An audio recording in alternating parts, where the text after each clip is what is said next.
Hello everybody, welcome back to Hard Enduro Media. It's New Year's Eve, so before I forget, I'm going to say Happy New Year to everybody. And I'll probably say that at the end of the video as well. But it's a short video today. I'm going to try and keep it as brief as I can. I've had a lot of questions over the last few months really, and some over the last couple of days, and I've had a few phone conversations with people about the TPi bikes and how they work. Firstly, just let me say I'm not an expert, okay? Working in the motorcycle industry has been fairly recent to me.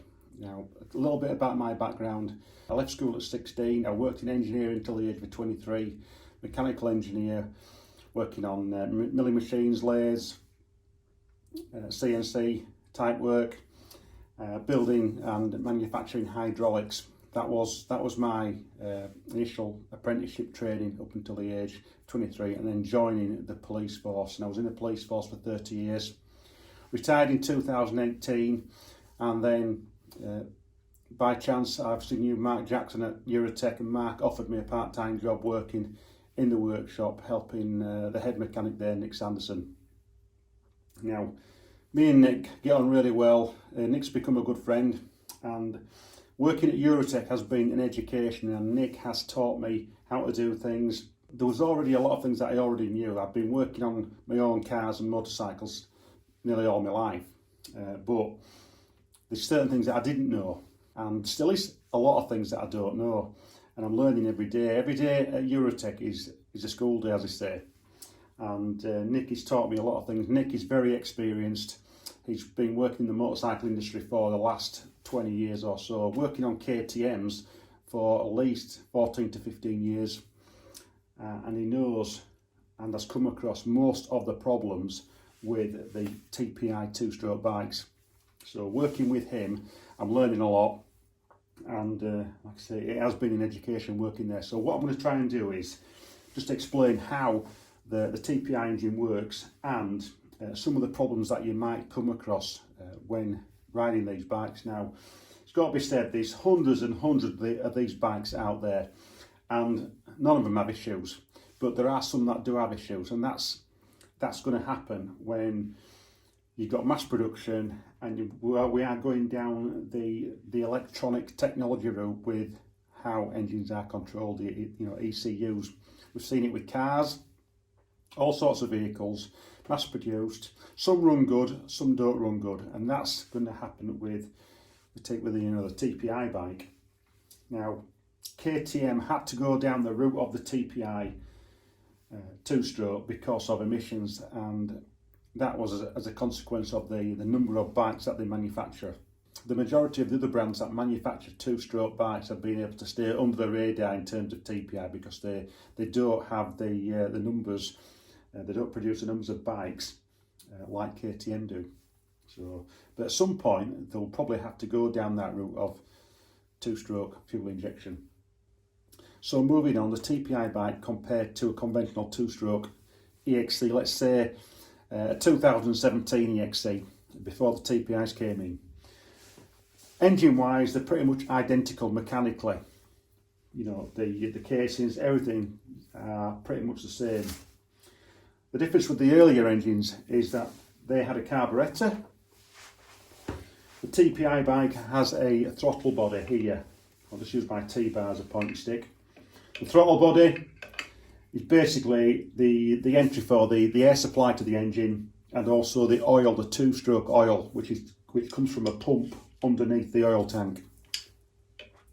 So your carburetor engine, you've got your fuel and air mix going in from the outside into the manifold here. Okay, where on the TPi it's just air and oil only through there.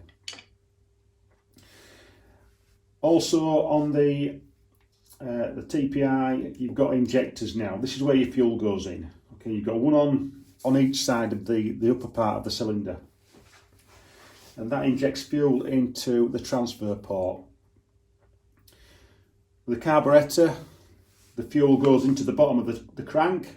The vacuum draws in the fuel and air into the base of the crank. As the piston is coming down in its stroke, it's forcing the the fresh fuel air mixture up into the combustion chamber, and as the piston goes back up, it obviously ignites, it compresses and it ignites, fires, and as it's being forced back down, the exhaust gases are escaping through the exhaust port, and the new air, the new oxygen and fuel mixture is obviously still being drawn into the crank on that downward stroke and then getting forced back up into the top of the combustion chamber.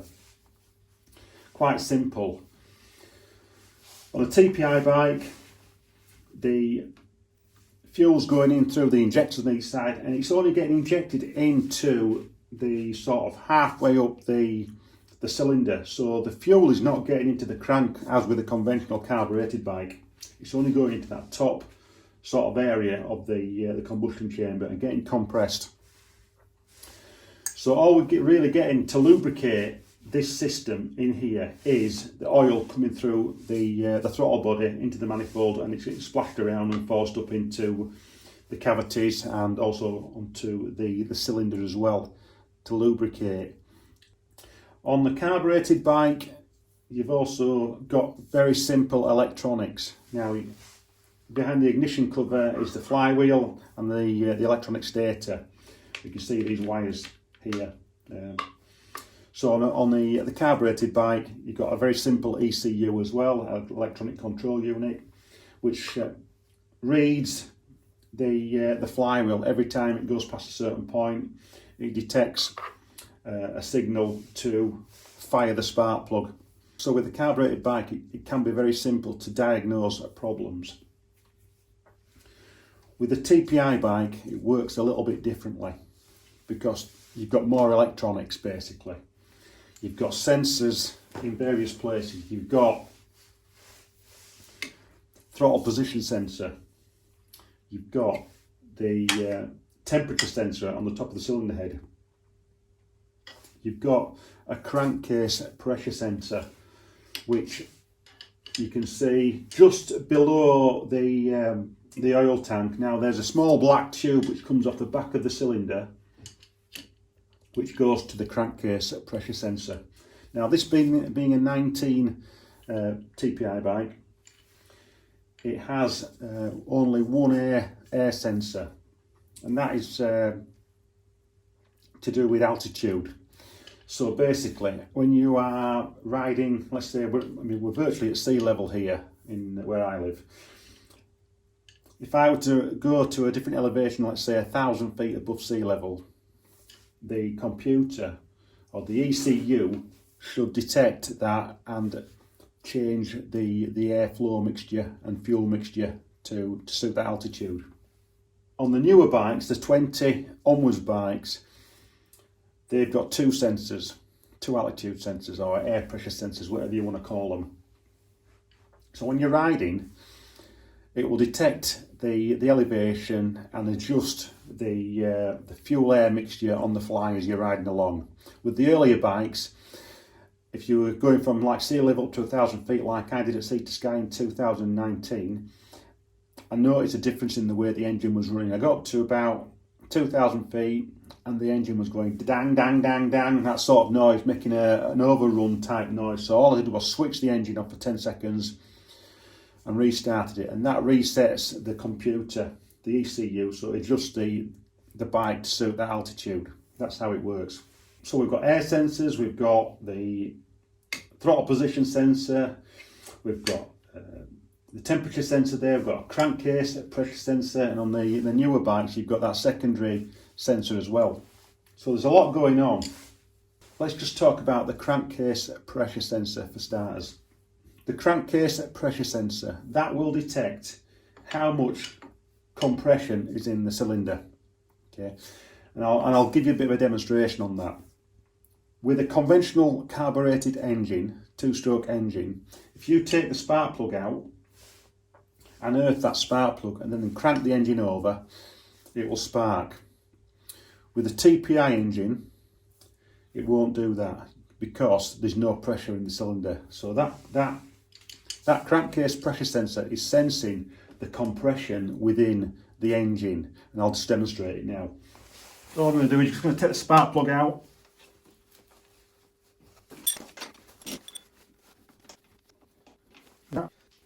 So we earth it like you would do with a conventional carbureted bike. I'm just going to cover the fuel, the injector hose there, because if you've still got fuel in there, it will fire fuel out. So all we're going to do is turn the engine over and you'll see that there's no spark.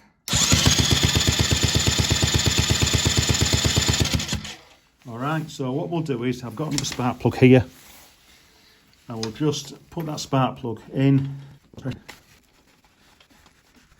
the plug back on, let's see what happens.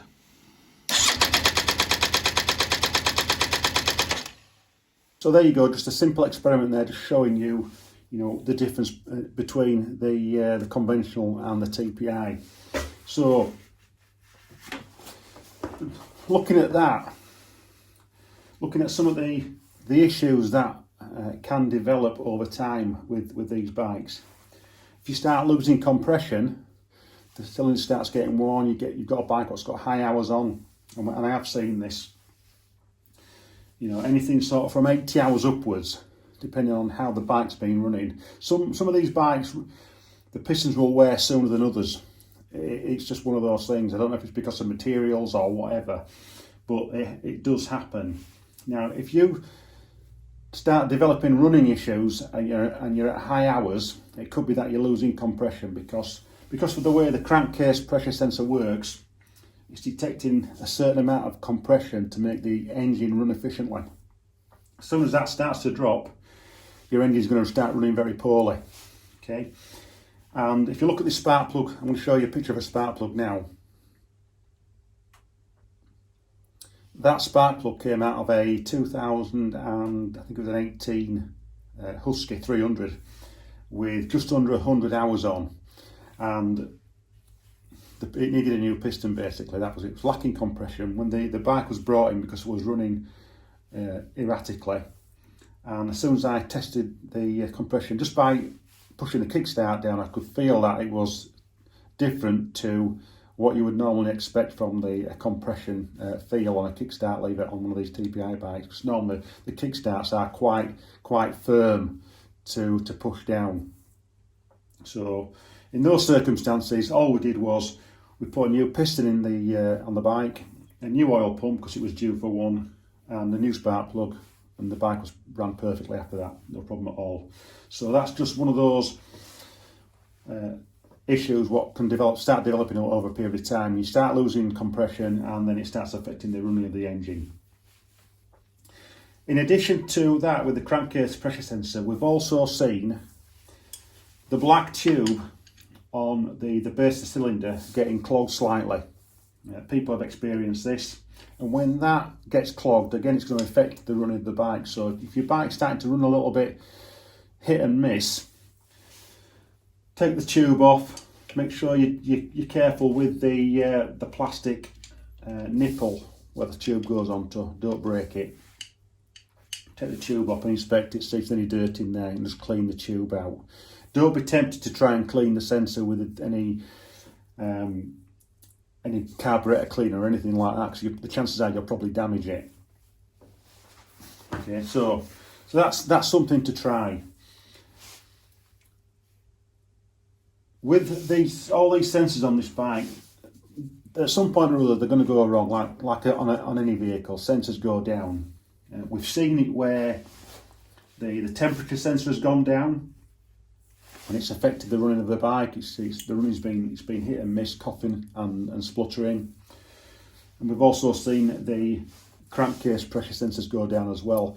And generally they've gone down after the bike's been really hot. That's what we've experienced when the bike's been overheated. But the main sort of general issues that we've seen are with maintenance, sometimes a lack of maintenance, and also a knock-on effect. These bikes are continually getting jet washed as well. So water at some point is going to affect the electrics. So that's why it's important to your throttle position sensor, all these plugs, what are on your injectors, take them off periodically, clean them, put a little bit of waterproof grease on, not much, just to keep the water out, and it also makes it easier for you to take those connectors on and off periodically as well. One of the other things as well is the startup procedure. Now KTM recommend that you use a choke when starting the bike. I know people don't use the choke, or some people don't use it, because when we've had the bikes in for service, the choke has been solid. We've not been able to move it. It's been absolutely jammed solid with dirt, and you know, it's there for purposes that when you're starting the bike, use a choke, or just pull out and twist, and it only has to be on for like 10 or 15 seconds, just for that initial starting of the engine for when it's cold. And you can knock it off and then get into that warm-up procedure, getting the bike up to operating temperature, and then from there on it's game on. So just talking about a few other things on the TPi bikes, I'll just take the airbox cover off. So in the airbox on my bike, I'll tell you what we've got. We've got the fan relay, I've got a capacitor here. Behind the capacitor there are another two relays. There's the relay what controls the lights, and also the relay what controls the starting system, okay, which is very important for the fuel pump and basically getting the bike fired up from the outset. So on the later bikes, you will know all the relays are in the top area up here under the seat. If these relays start to go faulty, and again, generally, because they're starting to get a little bit old and they've been subject to being jet washed as well regularly, they get water ingress. They're not the best relays in the world, and they do start to suffer from corrosion on the terminals. So once that starts to happen, again, that might indicate or create, shall I say, some running problems on the bike, some starting issue problems, fuel pumps not kicking in, that type of scenario. TPIs, they're here to stay. Love them or hate them. I'm getting to love this bike. I'll be quite frank. When I first got the bike, the first ride on it, I thought, what the hell have I bought? Because it was just totally different to anything else I'd ridden. It felt so electric. And then having ridden the bike at Sea to Sky in 19, going out there and going out on the first ride, I had an hour on the bike before I went. I gelled with it within an hour to 2 hours. I absolutely gelled with it, and to be fair, I wouldn't go back now. I like the TPi bike. I think it's the right direction to go in, and I think the other manufacturers will probably have to follow suit at some point as well, with global warming and everything else what's going on. But from me at the moment, I just want to wish you a very happy new year. I hope 2021 is going to be a better year for us all. I hope we can get back to some full-time racing. I know the Edge Off-Road Club have got their calendar out for the National Extreme Series. I want to take part in as many of those events as possible. Dirt Bike Action and Faster, you've got some dates for the British Extreme stuff, and I want to try and take part in some of those events as well. I'm looking forward to 2021 to being a lot better than it has been this year. So from me at the moment, stay tuned. Hard Enduro Media and Eurotek, the Hard Enduro Specialists. Happy New Year. See you soon.